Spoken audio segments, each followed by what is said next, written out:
que tem mágoa, que tem ódio, que tem rancor.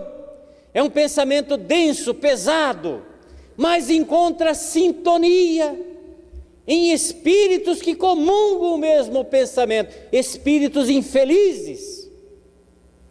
E nós não percebemos, é aquela sexta-feira que a gente chega e fala: nossa, a coisa tá braba, o que é que acontece comigo? Parece que eu tenho uma tonelada de peso nos ombros, preciso tomar um descarrego, preciso tomar um banho de sal grosso, preciso tomar um passe com galho de arruda, pé de arruda inteiro, porque para afastar aquelas coisas negativas, só mesmo um pé de arruda inteiro. E nós podemos dizer: não precisa nada disso, é só mudar a polaridade do nosso pensamento, buscarmos outra sintonia, a sintonia do positivismo, da alegria, do desejo de fazer o bem. Esse é o grande presente de grego que nós damos para nós mesmos. A pessoa que odeia, que tem mágoa, que tem ódio, que tem rancor, é como se ela tomasse veneno e espera que o outro morra, porque nós é que estamos nos envenenando.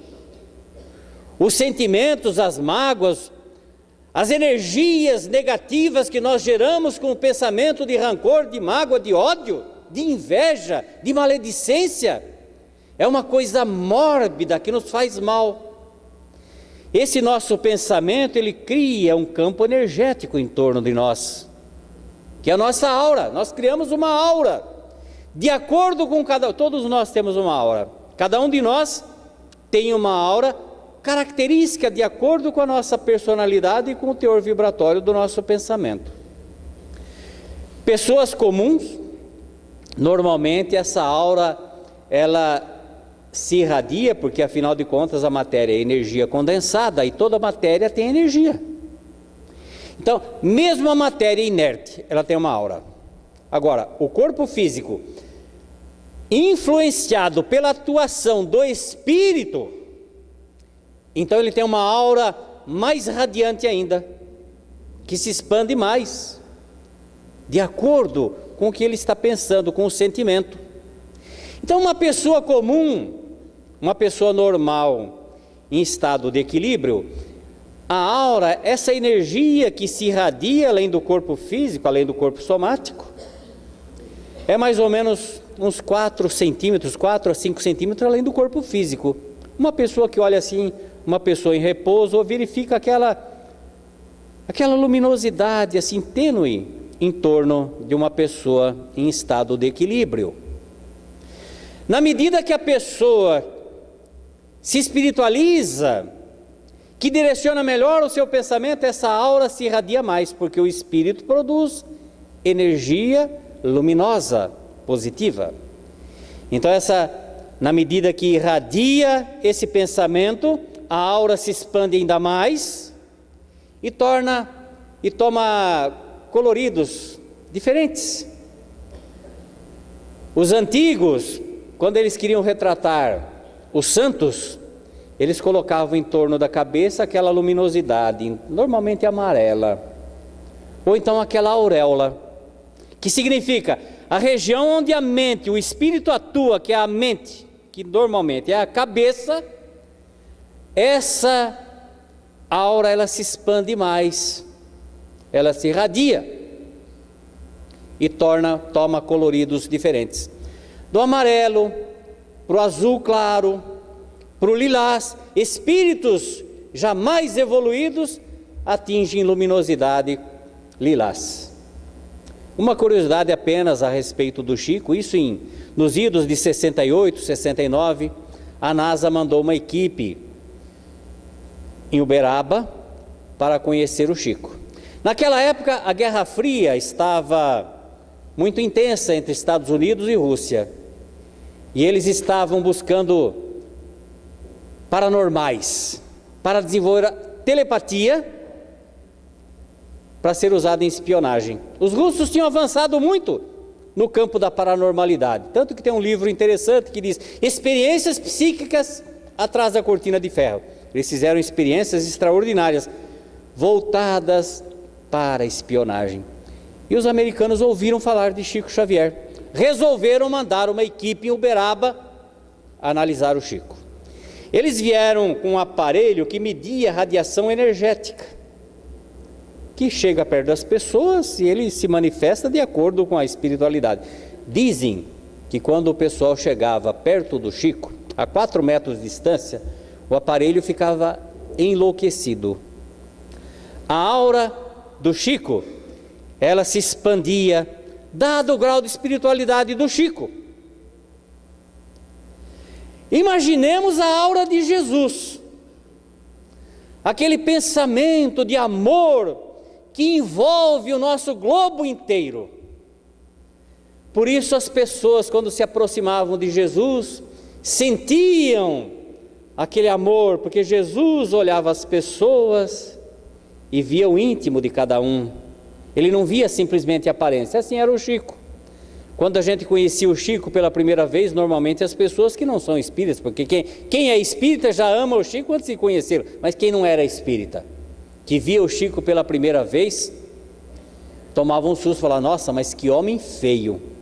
O Chico realmente era feio. Mas 5 minutos de conversa com o Chico, gente, a gente amava o Chico, porque a sua beleza se irradiava pela sua bondade, envolvia as pessoas. A gente saía apaixonada pelo Chico, porque a gente não via simplesmente a beleza física ou a feiura física. A gente conseguia ver a beleza interna do Chico.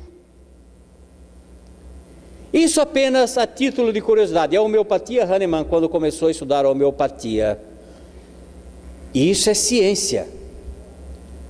Ele descobriu que o ser humano não precisaria tomar remédio. Nós somos detentores de uma máquina perfeita.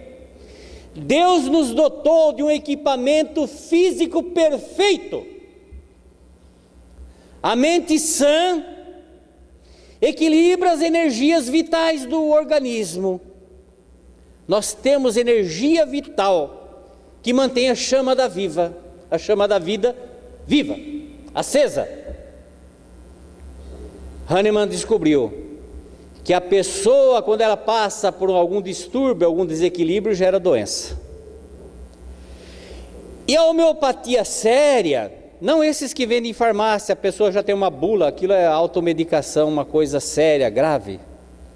Mas o homeopata que é sério, ele analisa, quando recebe um paciente, ele faz aquele processo de anamnese, demora horas, porque ele questiona tudo. Ele quer saber tudo, as características, a personalidade do paciente, como ele dorme, o que ele sonha, quais são as suas atitudes. E não dá medicamento nenhum, até definir qual o problema, a causa original daquele problema. Identificado a causa original, não estou fazendo propaganda da homeopatia, não sou médico homeopata também, viu gente? Mas identificada a causa do desequilíbrio, então ele receita o medicamento certo para atuar naquele ponto de desequilíbrio daquela pessoa. Aquelas gotinhas infinitesimais que a pessoa fala: mas estou tomando essas gotinhas, será que resolve? Se a homeopatia é séria, resolve, porque ela vai restabelecer, ela não vai atuar na consequência, ela atua na causa. O que originou aquele problema? A pessoa começa a tomar aquela medicação, muda até a personalidade, ele se equilibra. E daí a pouco, o próprio organismo se encarregou de devolver a saúde ao corpo físico. Isso é ciência. Então nós vemos que a mente é um fator preponderante para a saúde ou para a doença. Pensamentos saudáveis, sadios, equilibrados, geram doença. Aliás, desculpa, era só para saber se vocês estavam prestando atenção, viu? Pensamento saudável, sadios, equilibrado gera saúde, certo? Então tá bom. Era só para checar. Pensamento desequilibrado gera